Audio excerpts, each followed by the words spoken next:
I'm going to be talking about synergy-based brain-machine interfaces. Some of the applications are in human-robot interaction, but I'll keep it at high level so everybody can understand and take home something. Um, by the way, we are also interested in healthy aging. So this center, if you Google NSF brain, you will get to this center. So that the mission of the center is how can we deal with aging? Because we have a lot of aging adults with so many symptoms. It is always a patchwork, right? It is never a cure for anything. It's always a patchwork. So we want to see how we can help these aging adults with so many symptoms. But thank you so much, Dr. Anali, for the introduction and also your group. Very diverse research expertise and interests. So it was last year summer, we were in Dubai with family. And when we were in Dubai, how many of you visited Dubai? Anybody here? Okay, nobody. Okay. So in Dubai, there's this Palm Jumeirah. It's a beautiful man-made island. So they had a video tour, and they were showing about the Dubai Sheikh who built the Dubai that we see today, which is center of the business world. This is what they showed in this 2-minute video clip, and it stayed with me for my life. Is that this Dubai Sheikh, the only inspiration for him to build Dubai was that when he was a child, his parents took him to beaches and he would build sandcastles. That's it. And when he grew up, he wanted to build bigger castles. That's how Dubai came. So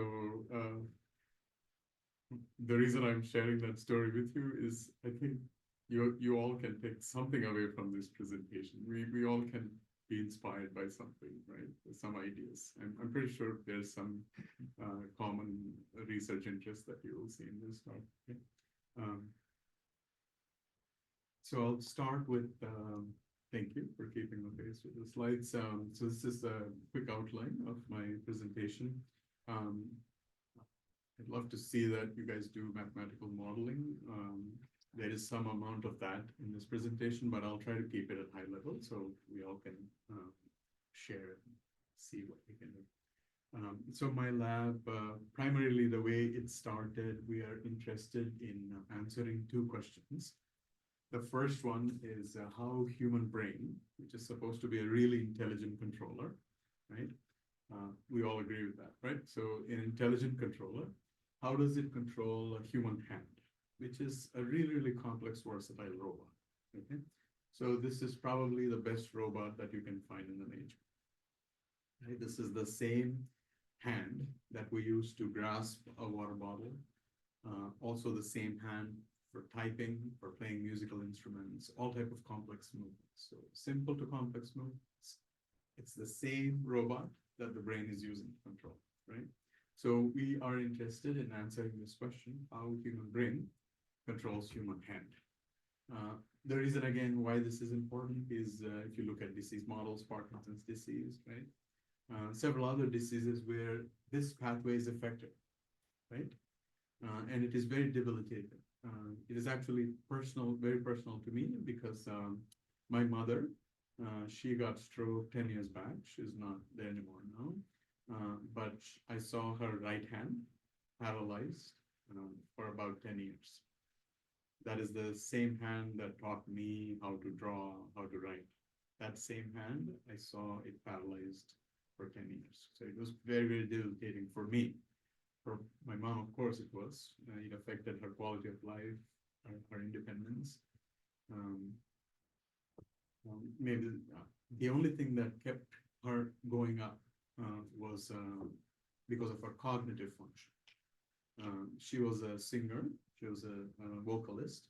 So she used to sing a lot every day. So because of her cognitive function, the debility didn't affect her much.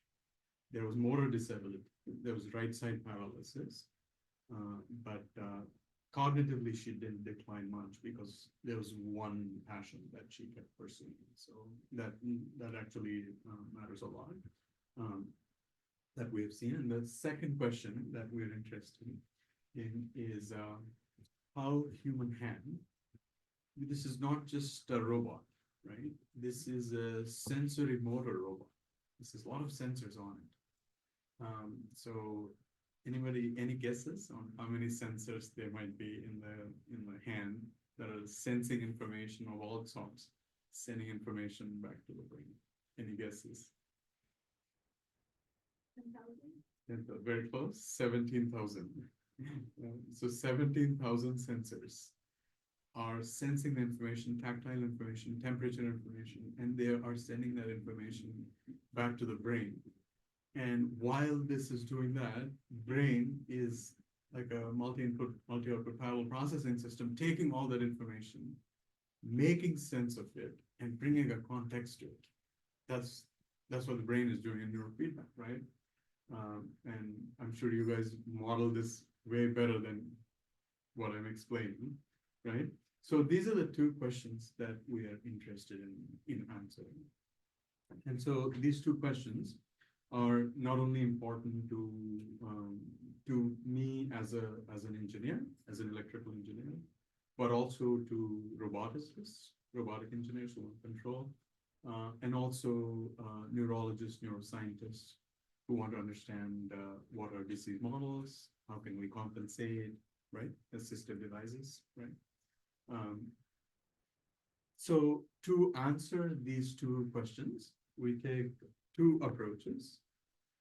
One is the top-down, understanding neural representations of hand movements. So we look at brain signals. EEG is what we use in our lab, electroencephalography. But in my prior years, I've used intracranial EEG as well, or electrocorticography. So invasive brain modalities as well. But I moved away from them because it's hard to go to market with these. So time to market time is really large with invasive technologies. And for us, we have FDA, which is a pain in the ass. A lot of regulatory issues, and it's very hard to, but we're seeing a lot of new technologies hit the market. So the first one is, thanks so much. The first one is top-down, where we're looking at understanding neural representations of hand movements by EEG, EMG, right? So these, I'm sure you guys are also using some sort of these methodologies, technologies. And then the bottom-up approach is trying to understand purely measuring kinematics using motion tracking systems like data gloves or through different other motion tracking systems. We have some contactless motion tracking as well. So we record movements and we try to model them, and I'll show some of that work today. And see if we can understand those complex movements, if we can model them, and if we can use those models to feedback to top-down. So these two approaches, two questions, right? They have two applications. One is in motor control. Can we improve impaired motor control in individuals with motor disabilities, like, for example, paralysis due to stroke or spinal cord injury? So this is where I think we overlap in terms of interests, right? In aging, also we talk about paralysis. Can we augment motor control in individuals with needs, like, for example, soldiers lifting heavy weights? Can we help them in assisting them? The next one is in motor learning. Can we improve neuromotor rehabilitation? Okay, or can we accelerate motor learning? Motor learning is rehab, right? In essence, by using biomimetic control mechanisms. So, for example, if I can teach you how to play piano, but in 2 weeks, then I'll be in the cover page of Times Magazine, right? Right. So it's a complex motor skill that you guys are learning in a finite time, right? So can we do that? The reason I'm using that example is because not exactly that, but we did something similar, and I'll show in the results. We taught people complex movements that they have, no, not complex, but the movements that they're not familiar with, right? But we taught them in a short time by using biomimetical techniques. So by doing that, can we improve or can we accelerate movement rehab? Is the question. All right. So far, so good. Okay. All right. So these two questions, two approaches, and two applications, they kind of found one answer in what I'm exploring in my area is synergies. And synergies is derived from a Greek word called synergos, which means working together, right? And you guys have heard this word so many times, right? It was used by not just scientists, engineers, but business. Everybody uses this word synergies, right? Synergistic relationships, synergies between professors and students, synergies between teams. So this is an overused, abused word, right? But Bernstein, in 1967, he defined this as a very high-level programming principle. So synergies are like building blocks of movement. They're like Legos of movement, like letters for words. So when I'm speaking to you, I'm speaking in sentences. These sentences are composed of words, words are composed of letters, right? Exactly like that, when we perform movements, these movements are comprised of sub-movements, compound movements, and then movement primitives. Okay? So that's the core area of research that we do in our lab. So these synergies, the good thing is that just like alphabets, they are shared across several movements. So what's the promise? Why should we care about them? Let's say you have 100 movements, okay? And we run through some type of mathematical models, and then we get these alphabets, okay? Then we can use these alphabets and recreate all these 100 movements. Well, these alphabets are only a few. Let's say I found like 6 or 10 alphabets. Using those 6 or 10 alphabets, I can recreate all those 100 movements. That's great, right? So using a finite set of, because you guys are into mathematical modeling, I can call probably basis functions, right? Use a finite set of basis functions, recreate several, right? So from several movements, we can get synergies, and from these synergies, we can recreate those movements. So that's the power of these, right? So several studies before our group demonstrated, several other studies have also worked on this.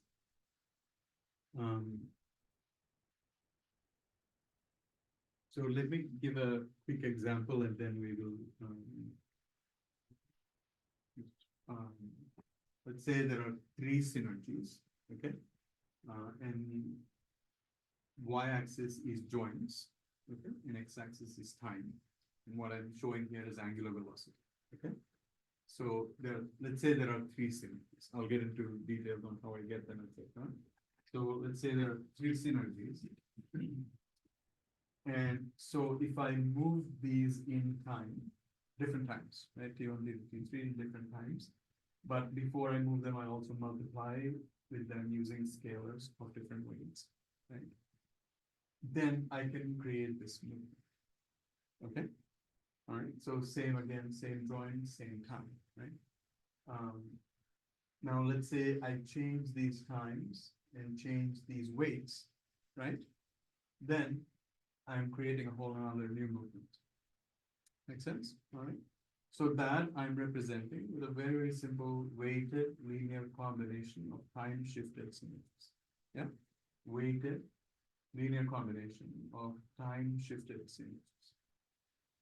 So the synergy, you can think of that as a 2-dimensional matrix with the rows representing joints and columns representing time. Okay. So for that, we added one more summation to allow multiple uses of synergies. In this example, we use synergy only once, right? One synergy only once. So if we want to use it multiple times, we can add one more summation. But because you see in this form, does that remind you of anything? This mathematical equation, this is convolution, this is finite impulse response filter. So it's very, very commonly found equation in the universe, and we're easy to mathematically model that. Okay, so now why, so what's the whole point? Why are we interested in this? What's the motivation, right? So we took this model, right?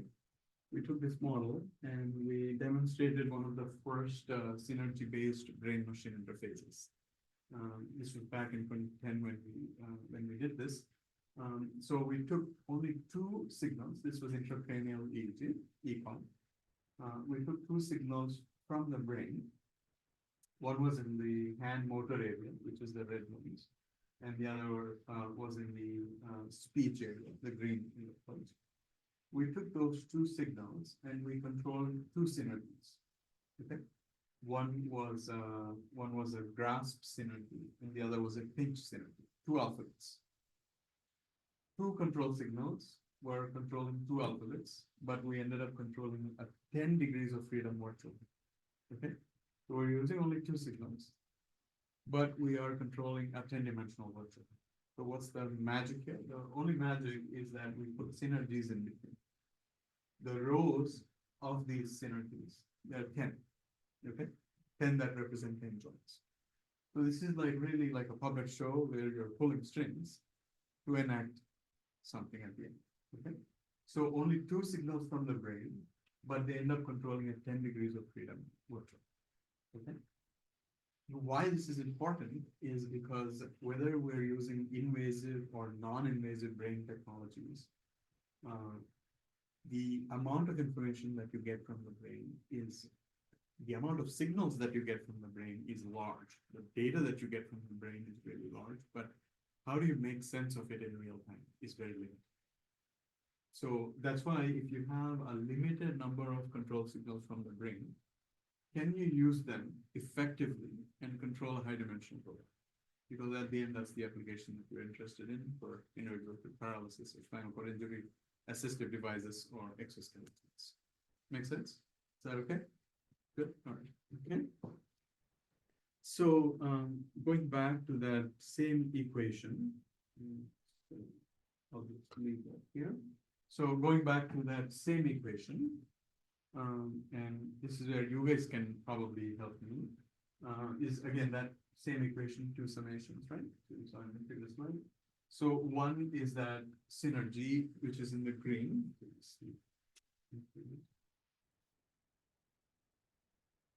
So one is that synergy, which is S, that that says about the shape of the synergy, shape of the alphabet. The other is the weight. How do we pick it? How much do we use it, right? So C and S. Again, S represents the shape of the waveform, and C represents the weight or selection, okay? So we mathematically modeled this in a way that cerebellum, using a recurrent neural network, is kind of responsible for creating the shape, okay? So in cerebellum, there are several circuits that are responsible for taking information and feeding, as we call it, the little brain, right? So it gets almost, it's the seat of internal models, and it creates these neurofeedback systems, right?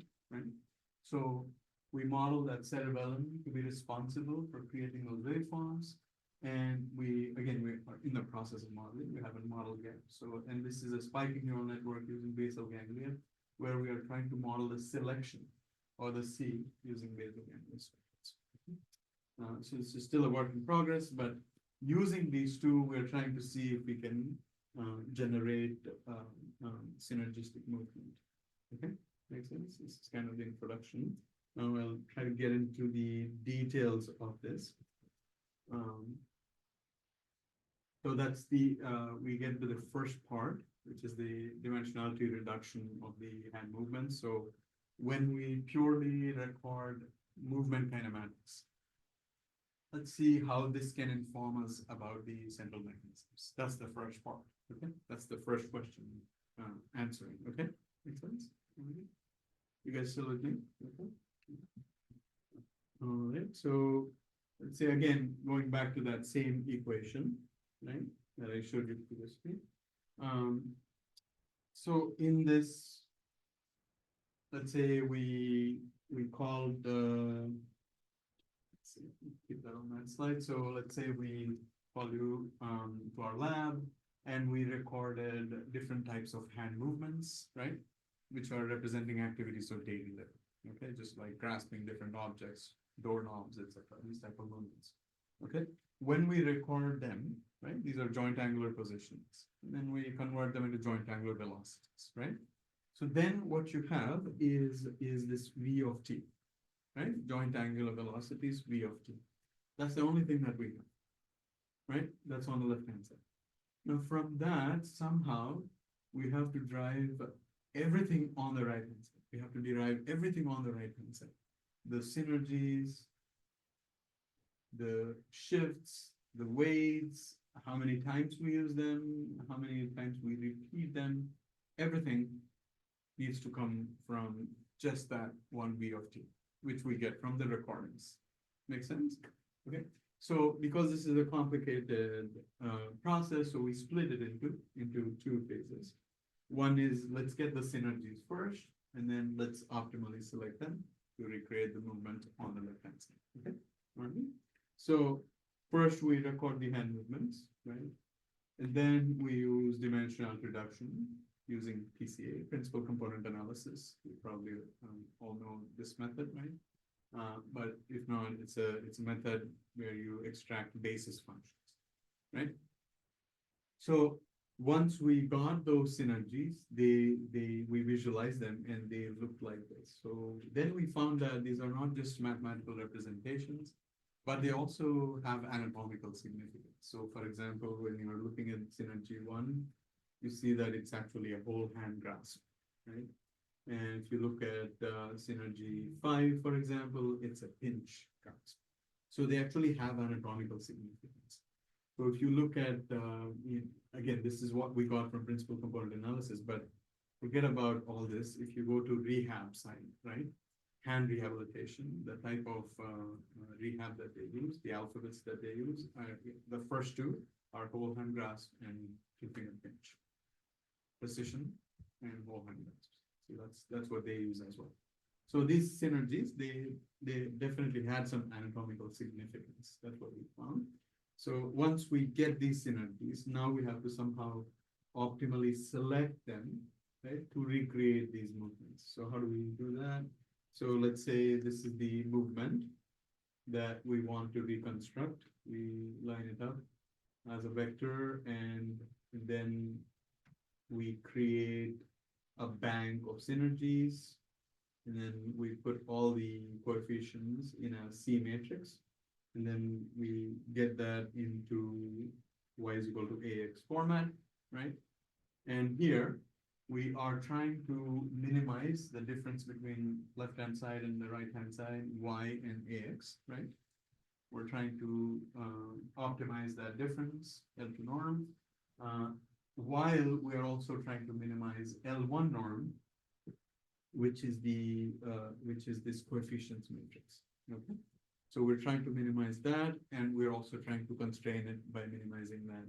We want to optimize the difference. Reconstruction should be really, really good. So we got that through L1 norm minimization, and when we look at the results, we were really impressed that the reconstruction was very, very close to the recorded movement. And if you look at the original graph and the reconstruction, they pretty much look alike. Okay, so then we did some work. So principal component analysis is a linear dimensional reduction method. So we also use some nonlinear dimensional reduction methods. And this work was done by my first PhD student, Rajeshri Patel. And we still found that global linear methods were actually able to predict better movement primitives than nonlinear methods. We thought that nonlinear methods will perform better, but they had more parameters to play with. That probably was the problem. This work was also extended by Ding Pei, my PhD student who just graduated this last month. And then we extended this work to see if we can use hand movements. So we only use hand movements in the previous work. So in this, we wanted to see hand movements and muscle activities fused together, okay? So we wanted to see if that fusion will help in generating better synergies, better movement representations. So we did see an improvement, but it was not like a major improvement, but we did see some improvement by fusing multimodal, EMG and kinematics. We got some better representation. This was done by my fourth PhD student,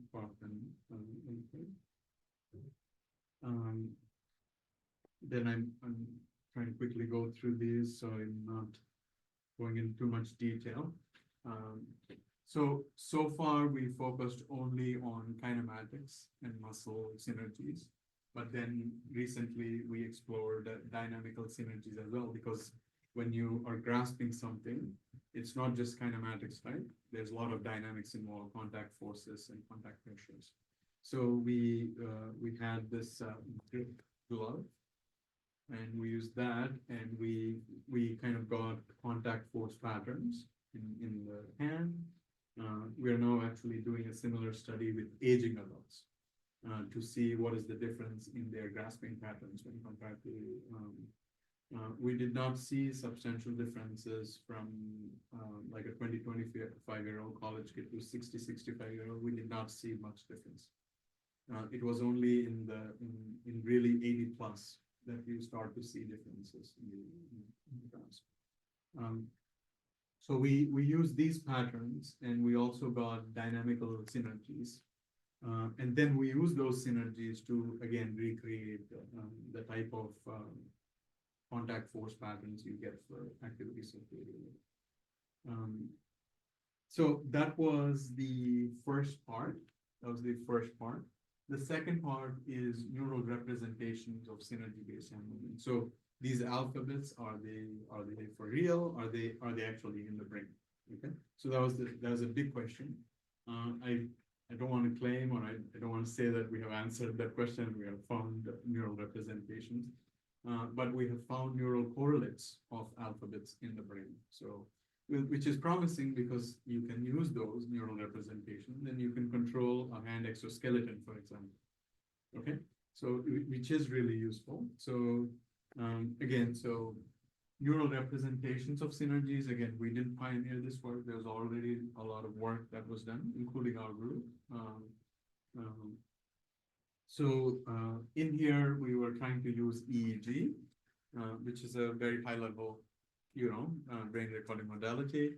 So that's why we kind of minimize this complex equation with summations, weights, time shifts, to a really simple weighted linear combination. Okay, so we simplified the equation.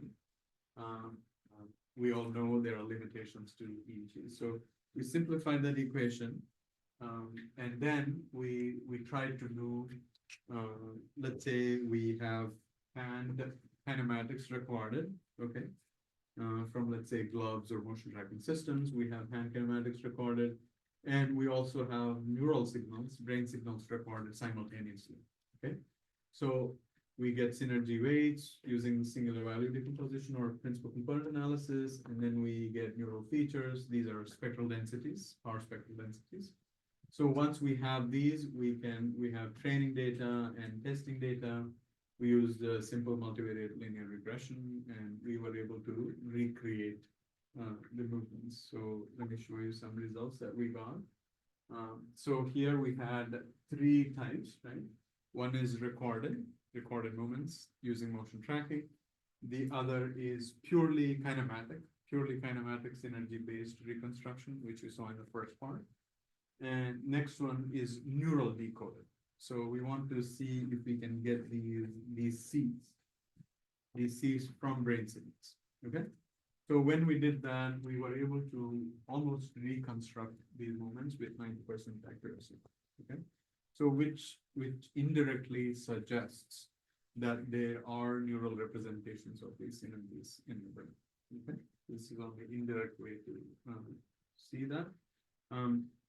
Then we also recently moved this work to expand this to, let's say we take synergies from one group, we take outputs of movements from one group, can we apply them in another group?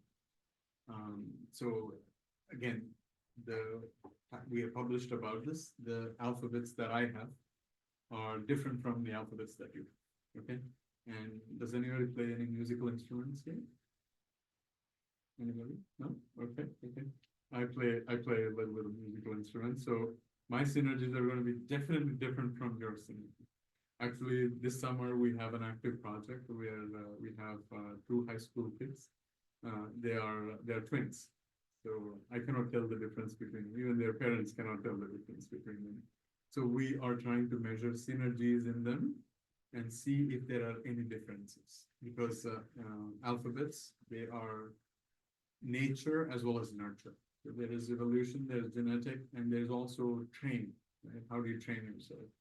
Two biological twins, if one is trained as a musical, some type of musical instrument, let's say piano, etc., and the other is a basketball player, totally different synergies because they are learning differently. Okay.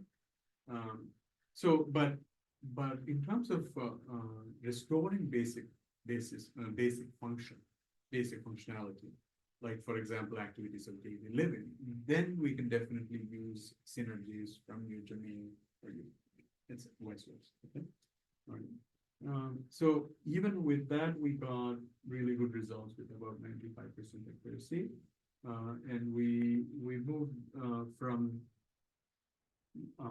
So there are three things. I'm sure you've done this in imaging as well. So one is motor execution when you're actually doing the movement and recording the brain signals.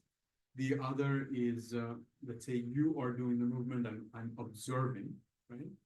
And the third is I'm imagining doing the movements, right? So motor imagery. So this is probably virtually executing. This is different from observation.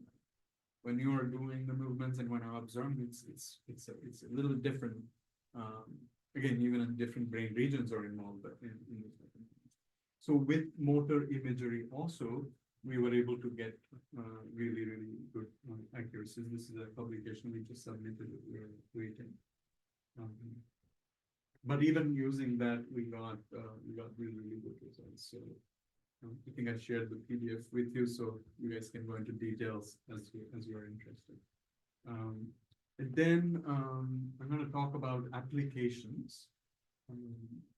So we started using these synergies into robotics. Okay, that's where we started attracting people that, okay, so these actually mean something and these can actually be useful for something. So the first application, and I'm going to go through them quickly. If you have any question on that, because I'm seeing the time that is already 40 minutes, right? I don't want to overload you guys too much. So the first one is we actually developed this hand exoskeleton. Honestly, we never want to build this exoskeleton. We wanted to buy an exoskeleton that is in the market, and we wanted to improve it. But then we found out that the best exoskeleton in the market right now is 5 degrees of freedom, and that controls only these 5 zones. We wanted to see if there's an exoskeleton that's 10 degrees of freedom that can actually see how these synergies can happen. And then we started building our own exoskeleton, and this work was done by my second PhD student, Marty Burns. So we built this soft glove exoskeleton, and we put synergies into microcontroller that is driving this exoskeleton. So these are called soft synergies. Okay. The good thing with soft synergies, when compared to mechanical synergies set and done fixed. Soft synergies, you can change the software and you can enact different movements. So say, for example, there are 2 different types of synergies, functional and anatomical. Functional are like X, Y, and Z. Okay, X, Y, and Z. If you use all of them together, you will do a whole hand grasp, right? But anatomical synergies are hinge and grasp. These are anatomical synergies. You can switch between them if you have soft control on the synergies. And the glove weighs about 250 grams. That's how much the hand weighs. So it's not a big load, but it is a load. The motor assembly is about 2 kgs, which is sitting on a bench top, or it could be on a wheelchair. But through this, we showed that you can impose a low dimensional control method over a high dimensional system. In that way, you can get more out of less controls. Let's get that. And then this is the part where I talked about accelerating motor learning using synergies. So repetitive practice of a task is used for learning a new motor skill, right? Even in physical therapy, they ask you to repeat the task, right? But it shows that experience-based learning is better than exposure-based learning. So when you are doing motor rehab or physical therapy or recovery, what motions do you repeat? That becomes really important because post-stroke, we all know this, post-stroke, only 6 months, right? That acute phase, right? Only 6 months to regain your movements back. After those 6 months, the brain stabilizes, and however rehab you do, there's still work ongoing. Electrical stimulation or magnetic stimulation can help, but pretty much post-stroke, 6 months after that, it kind of stabilizes. You can't get more out of doing heavy physical therapy. So what you train in those 6 months becomes really, really important, right? So that's why we are trying to see if in those 6 months, can you train people in alphabets of movements? All right. If you train them in alphabets of movements, the promise is that they can put together alphabets later on in their life. Maybe like as children, how we did, right? So if you look at the Fisher Prize or Toys R Us, the toys that they sell, they try to teach kids rotation over backward translation. These are the toys that we have seen, right? So we are trained like that, alphabets, and then we build on them, right? So can we do that? So we did a very, very small group study. One group was a task repetition group, and these are tasks that we don't use in daily life. Okay, so we came up with like a button press where you need to come up with different hand postures that you are not trained to use in your daily life.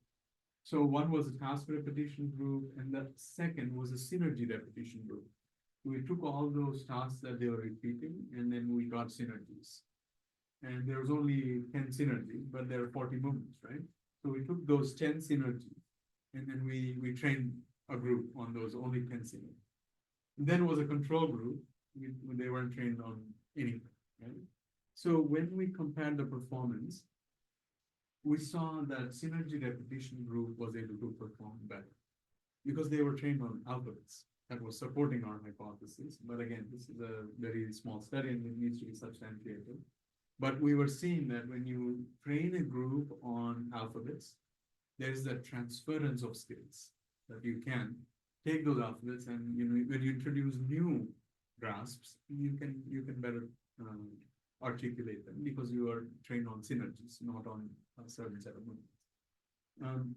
So we extended this to arm synergies as well. So this is a startup from one of my students, Habib Ali. Actually, his name is also Habib. Ali is based in IIT Hyderabad in India. My student, but he built a startup, and that does arm rehab, arm exoskeleton. And we are actually collaborating with Manipal University for that. Which is where the Microsoft CEO comes from. That is a very reputed field. So we extended this work to arm rehab as well. We got some funding from United States, India, Science and Technology Innovation. So slowly we are taking this one step forward, and we're putting this in an immersive rehab environment. And trying to see if we can train people on alphabets of movement in immersive virtual reality. So this is an ongoing work. It's still ongoing.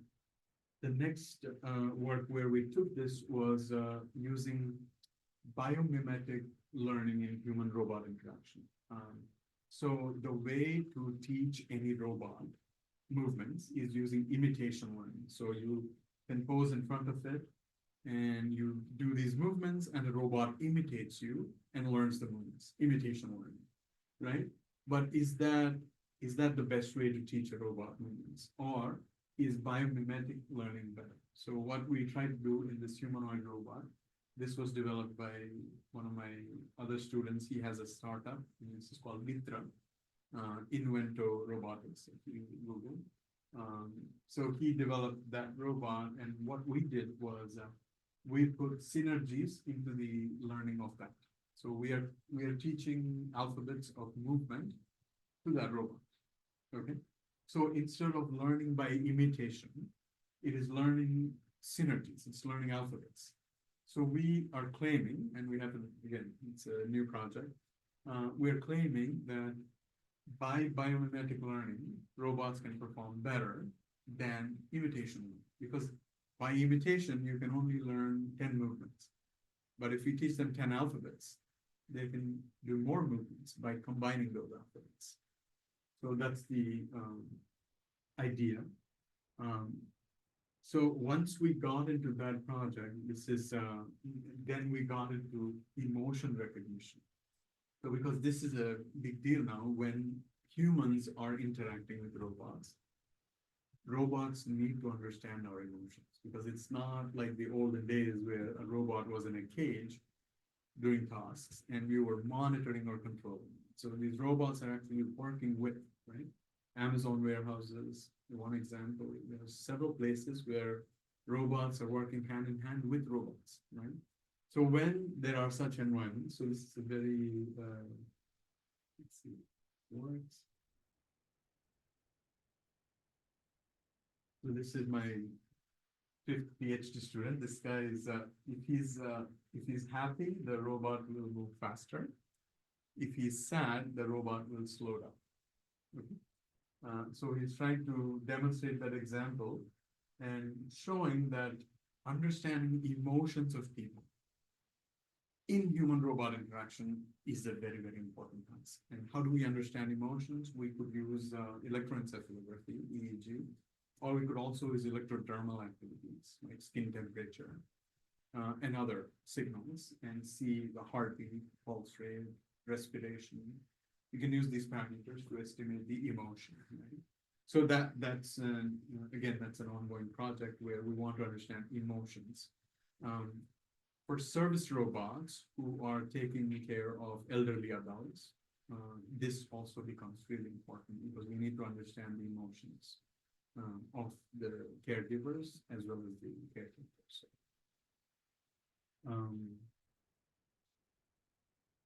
This is a project a bit different from this project. Actually, got us this application for emotion recognition. This project actually got us into this project, where we understood that emotions are important, right? Because we are human beings, we are people with emotions, right? And that's what differentiates us from robots, for example, right? So this is purely a technology that we're trying to develop to understand stress in individuals, because stress is a trigger for, any mental disorder that you have, depression, bipolar, skills, all the spectrum of mental health disorders, they all begin with stress. That is the trigger. So we are trying to detect, predict, model stress, still using EEG, EDA, non-invasive methodologies. If you have these smartwatches, they already have algorithms that detect stress, right? So this is still an ongoing work that we're trying to develop. So with that, I'll close there. Future research, pretty much in those domains. We want to see if we can make some strides and see if we can contribute in some of these areas. I do want to share that there's a new brain center that is actually starting this month at UNBC, and I'm leading that brain center.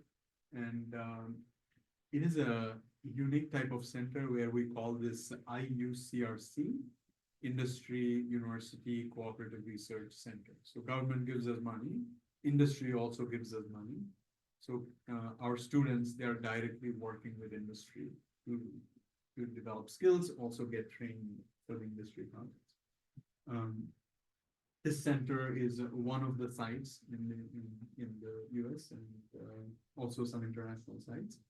I'm happy to talk about that offline with Dr. Benali, but if you guys are interested, the information is in the slides, also nsfbrain.org.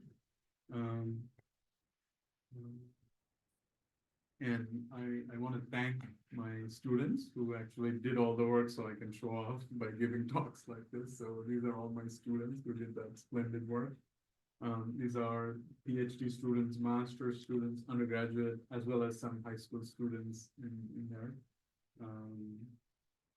that have done this work. And I'm also very grateful to my mentors who have guided me in this work. They are my gurus who have taught me over the years. And also very grateful to my collaborators and mentors at UMBC, all the funding agencies that gave me money to do this work. And we actively collaborate with a lot of medical centers to do this type of work. Johns Hopkins Medical Center, University of Pittsburgh Medical Center. These are two splendid experiences that I got in my life, in my career, that helped a lot. Pittsburgh, one of the leading centers that does brain-machine interfaces for intracranial. We actually implanted first brain implant in an individual with spinal cord injury when I was at the University of Pittsburgh as a postdoc. And then Hopkins similarly was also an EEG, intracranial EEG. So that actually changed my career path a lot. You guys are interested, this is my lab. I think you put my lab link in that invitation. That's it. If you have any questions, happy to. Hey, thank you very much. Thank you. Thank you. So, the discussion is open. Maybe I can, I can start with a few questions. My first question, this is really fantastic. This is very interesting. And